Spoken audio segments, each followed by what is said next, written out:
pang mga balita sa isang pambihirang pagkakataon, nagtungo malapit sa kampo ng MILF o ng Moro Islamic Liberation Front sa Sultan Kudarat sa Maguindanao si Pangulong Noynoy Aquino. Yan ay para sa paglulunsad ng programa na parte ng Bangsamoro Framework Agreement na pinirmahan ng gobyerno at ng MILF.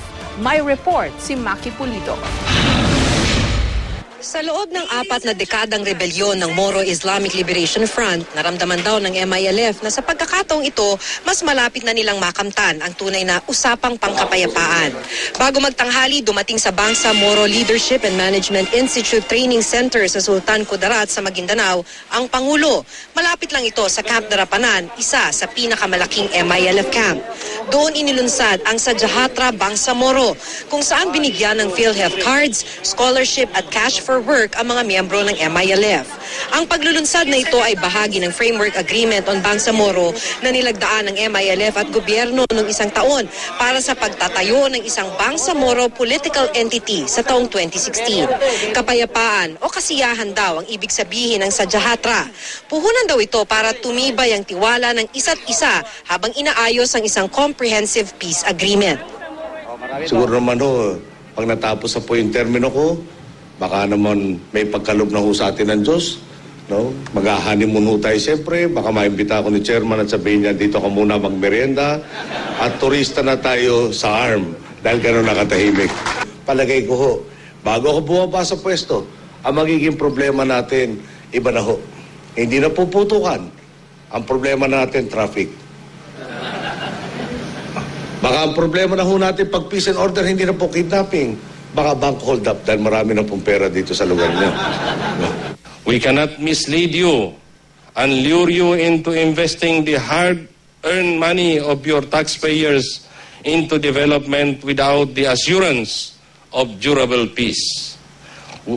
The last thing we wanted to see would be development and infrastructures laid to waste in seconds because of war. Help us achieve then peace, and together we can move with confidence towards. Ito na ang ikalawang pagkikita ni na MILF Chair Alhaj Murad at Pangulong Aquino. Noong nakaraang taon sa palasyo naman nagpunta si Murad at ilang taga-MILF para lagdaan ng Framework Agreement on Bangsamoro. Hindi na mabilang ang mga enkwentro sa pagitan ng mga sundalo at MILF noon. Maraming sibilyan at sundalo na ang nasawi. Libo-libong pamilya na rin ang lumikas sa kasagsagan ng mga gera. Itinuring ang humanitarian crisis ang kaguluhan noong 2008 sa Maguindanao at Cotabato dahil daang libong katao ang lumikas sa kasagsagan ng gera.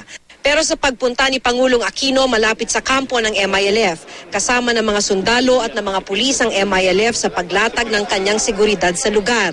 Katunayan, kasama ng mga taga-Presidential Security Group ang MILF sa pagkapkap ng mga papasok na bisita. Isa rito si Wilma Madato. 10 years old pa lang daw siya, MILF na. Namatay na raw sa mga enkwentro ang kanyang ama at 2 kapatid. Kasi kung walang peace, sigurado hindi kami, hindi kami ma-stagnant. Palagi kami nag-bakwit, palagi kaming, parang wala kaming steadying lugar. Mahigpit ang seguridad, pinutol pa ang cellphone signal sa lugar. Pagkatapos ng okasyon, ang mga MILF, PSG at ilang sundalo nagsipose at nagpa-picture na ng magkakasama. Mula sa Maguindanao, Maki Pulido, GMA News.